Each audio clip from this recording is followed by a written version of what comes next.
दोस्तों आज इस वीडियो में हम बात करेंगे इज़राइल और फ़लस्तीन के बारे में। इज़राइल और फ़लस्तीन दो ऐसे देश हैं जिनके बीच विवाद सदियों से चलते हुए आ रहे हैं। मैंने हाल ही में एक वीडियो बनाया था इनके रीसेंट मुद्दे पे कि रिसेंटली इनके बीच विवाद क्यों शुरू हुआ था। लेकिन अगर हम इनके जड़ को देखेंगे, जड़ को देखना चाहेंगे तो इसके लिए हमें हिस्ट्री में जाना पड़ेगा हज़ारों साल पहले और इनकी हिस्ट्री खंगालनी होगी। तो जब हम हिस्ट्री में जाते हैं तब हम देखते हैं कि उस समय इज़राइल जैसा कोई देश था ही नहीं, इज़राइल एग्जिस्ट ही नहीं करता था, यानी ज्यूज़ का, यहूदियों का कोई अपना देश था ही नहीं। उस समय सिर्फ एक फ़लस्तीन था जो कि बाद में इज़राइल और फ़लस्तीन डिवाइड हुआ था। उस समय यहूदियों को लेकर एक अलग सी ही धारणा बना दी गई थी। यहूदियों के बारे में गलत अफवाह फैलाए गए थे जिसकी वजह से क्रिश्चियंस और यहूदियों के बीच में नफ़रत फैलने लगी थी और क्रूसेड्स के बाद उन्हें बहुत ही बेरहमी से मार डाला गया था। आप लोगों को वो किस्सा तो पता ही होगा जिसमें मिलियंस की संख्या में हिटलर ने जहरीले गैस एक कमरे में छोड़ दिए थे और उन सारे यहूदियों को मार डाला गया था। ये एक बहुत ही टेरिबल एक्ट है पूरे ह्यूमैनिटी के लिए। इतनी ज़्यादा नफ़रत पूरे हिस्ट्री में किसी और ने नहीं सही जितनी कि यहूदियों ने सही है। अब 1881 ज्यूज़ की बहुत बड़ी माइग्रेशन देखने को मिली फ़लस्तीन में।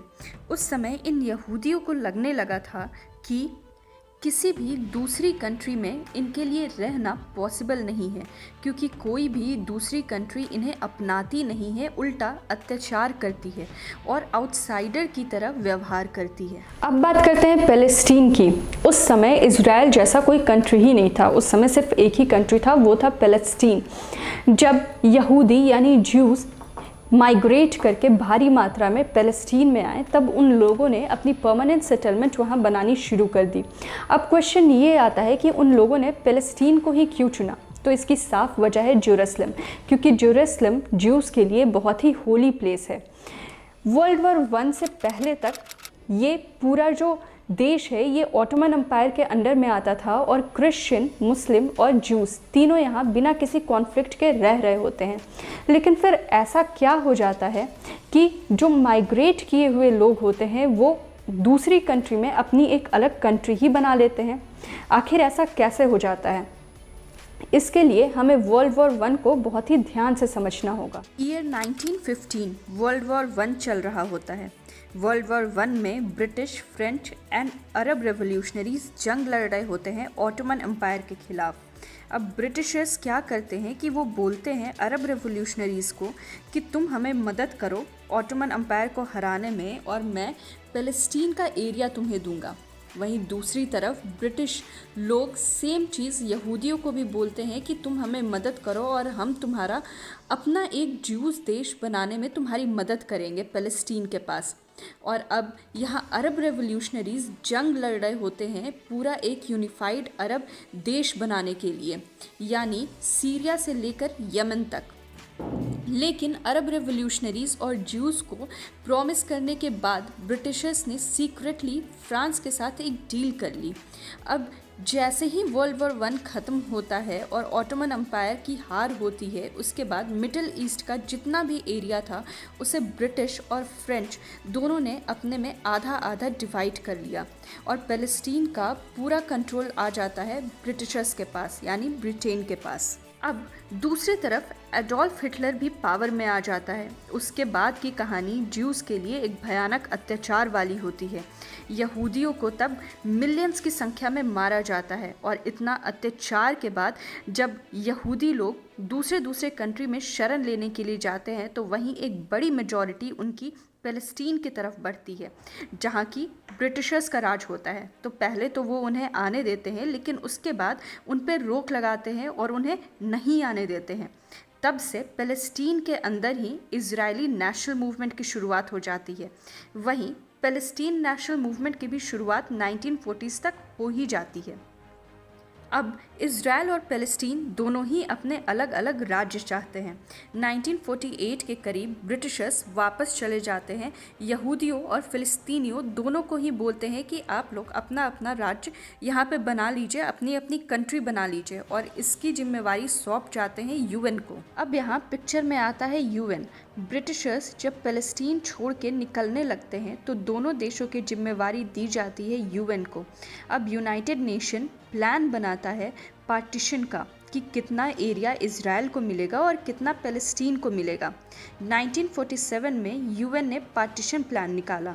उसमें इज़राइल को 55% मिला और फ़लस्तीन को 45% हिस्सा मिला, और जेरूसलम को यूएन ने अपने कंट्रोल में रखा, क्योंकि जेरूसलम 3 रिलीजन के लिए बहुत ही धार्मिक जगह है।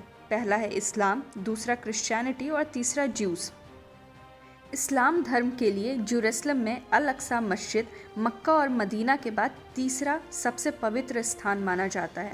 वहीं क्रिश्चियंस का चर्च ऑफ द होली सेपुल्कर, जो कि one of the holiest place में से एक है, और तीसरा वेस्टर्न वॉल। यहूदियों का मानना है कि ये इनके प्रसिद्ध मंदिर, पवित्र मंदिर का अवशेष है। इसी कारण से जेरूसलम को यूएन ने अपने अंदर में रखा था। यहूदियों ने इस बात की मंजूरी दे दी और 1948 में इज़राइल की स्थापना की गई, लेकिन अरब देशों को ये मंजूर नहीं था। अब 7 नेबरिंग कंट्री इज़राइल के खिलाफ जंग छेड़ देते हैं। मतलब एक छोटी सी कंट्री जो कि अभी अभी पैदा हुई है, उसके खिलाफ 7 अरब कंट्रीज़ चारों तरफ से जंग छेड़ देते हैं। वो चाहते थे कि पूरी एक अरब कंट्री बने और इज़राइल को छोटा सा भी पार्ट नहीं मिले। इस जंग का नाम पड़ता है first Arab Israeli war of 1948। ये एक ऐतिहासिक जंग थी, क्योंकि ताज्जुब की बात ये है कि इस जंग में इज़राइल जीत जाता है। अगर यहूदियों ने ये जंग ना जीती होती तो इनके अस्तित्व पे ही खतरा पड़ जाता। अब इस जंग का अंजाम ये हुआ कि यूएन के हिसाब से जो पार्टीशन किए गए थे, उसमें से जो फ़लस्तीन का एरिया था उसके कुछ हिस्सों पे इज़राइल ने कब्ज़ा कर लिया था। जो आज गाज़ा पट्टी वाला एरिया है उस पे इजिप्ट ने कब्ज़ा कर लिया था, और वेस्ट बैंक वाला जो एरिया है वो जॉर्डन में चला गया था। मतलब ले दे के फ़लस्तीन के पास अपनी कोई ज़मीन बची ही नहीं थी। 1967 में एक बार फिर अरब इज़राइली वॉर होती है, जो कि ये जंग भी बड़ी आसानी से इज़राइल जीत जाता है। इस युद्ध के बाद वेस्ट बैंक, गाज़ा स्ट्रिप और इजिप्ट का एक बड़ा पेनिनसुला इज़राइल अपने कब्ज़े में ले लेता है। अब चूँकि ज़मीन तो फ़लस्तीनियन की ही थी और उनका अपना एक देश होना भी बिल्कुल जायज़ था, तो 1964 में फिर पीएलओ की स्थापना होती है, यानी फ़लस्तीन लिबरेशन ऑर्गेनाइजेशन की स्थापना की जाती है। शुरुआत में ये चाहते थे कि हथियारों के दम पर जो इज़राइल का जो एरिया है वो भी पूरा ले करके फ़लस्तीन में बदल दें, पूरा का पूरा फ़लस्तीन में बदल दें। उनके पास सिर्फ एक यही तरीका था अपना पूरा देश वापस पाने का। 1979 में इजिप्ट और इज़राइल के बीच एक पीस टॉक होती है, जिसके बाद इजिप्ट पहला देश बन जाता है, पहला अरब देश बन जाता है जो कि इज़राइल को एक कंट्री के तौर पे एक्सेप्ट करता है, मान्यता देता है।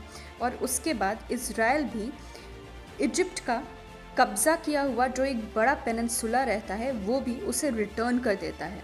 अब वेस्ट बैंक में भी कुछ इज़राइली लोग वहाँ अपना परमानेंट सेटलमेंट करने लग जाते हैं। चूँकि अभी वेस्ट बैंक और गाज़ा पट्टी दोनों ही इज़राइल के कब्ज़े में रहता है, इज़राइली गवर्नमेंट ने वहाँ के लोगों को भी सपोर्ट करती है वहाँ पे अपना परमानेंट सेटलमेंट बनाने के लिए।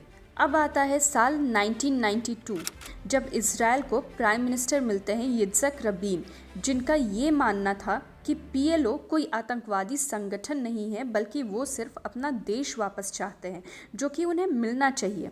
अब इज़राइल पीएलओ को ऑफिशियली रिकॉग्नाइज़ करता है और वो लोग भी इज़राइल को ऑफिशियली रिकॉग्नाइज़ करते हैं। 1994 में फ़लस्तीन की सरकार को इस्टेब्लिश कर दिया जाता है, लेकिन तब तक बहुत से इज़राइली लोग फ़लस्तीन के वेस्ट बैंक वाले एरिया में परमानेंट सेटलमेंट करके रहने लग जाते हैं। अब फ़लस्तीन अपने गवर्नेंस के हिसाब से 3 हिस्सों में डिवाइड हो जाता है। पहला वैसा हिस्सा जिस पे पूरे तरीके से फ़लस्तीन गवर्नमेंट रूल करेगी। दूसरा, वैसा हिस्सा जिस पे दोनों गवर्नमेंट मिल करके रूल करेंगे, और तीसरा, वैसा हिस्सा जिस पे पूरा का पूरा कंट्रोल सिर्फ इजरायली गवर्नमेंट का होगा। इस तरीके से फ़लस्तीन को उनका देश सिर्फ कुछ टुकड़ों में मिला था। अब कुछ ज्यूज़ में भी कुछ ग्रुप्स थे, कुछ एक्सट्रीमिस्ट ग्रुप थे, और वहीं पैलेस्टीनियंस में भी कुछ एक्सट्रीमिस्ट ग्रुप थे जो कि बिल्कुल कट्टरवादी थे, और वो दोनों चाहते थे कि या तो सिर्फ पैलेस्टीन ही रहे, इजराइल को थोड़ी सी भी ज़मीन ना मिले, और वहीं इजरायली जो कट्टरवादी ग्रुप थे वो भी यही चाहते थे कि सिर्फ इजराइल रहे और पैलेस्टीन को थोड़ी सी भी जगह ना मिले। कट्टरवाद इतना हो गया कि कुछ कट्टरवादी यहूदियों ने अपने प्राइम मिनिस्टर का ही असैसिनेशन कर दिया। जैसे यहूदियों में ऐसे कट्टरवादी ग्रुप थे, वैसे ही फ़लस्तीन में भी जो कट्टरवादी ग्रुप थे, जिनको कि आज हम हमास के रूप में जानते हैं, ये दोनों कट्टरवादी ग्रुप सिर्फ एक अपनी ही कंट्री देखना चाहते थे और दूसरा जो कंट्री है उसे नक्शे से ही मिटा देना चाहते हैं। इन दोनों देशों के जो कट्टरवादी ग्रुप हैं, इनके वजह से ही इन दोनों देशों के जो आपसी संबंध है वो बिगड़ते चले गए, और आज हालात ऐसे हैं कि ये सुधरने का नाम नहीं ले रहे हैं और तनाव बढ़ते ही जा रहे हैं। तो दोस्तों, अब तो आप समझ ही गए कि इनका मेन मुद्दा क्या था, लड़ाई कहाँ से शुरू हुई, विवाद कहाँ से शुरू हुआ, और आज हालात कैसे हैं। तो दोस्तों, अगर आपको ये वीडियो अच्छी लगी हो तो लाइक करिए, शेयर करिए और सब्सक्राइब करिए।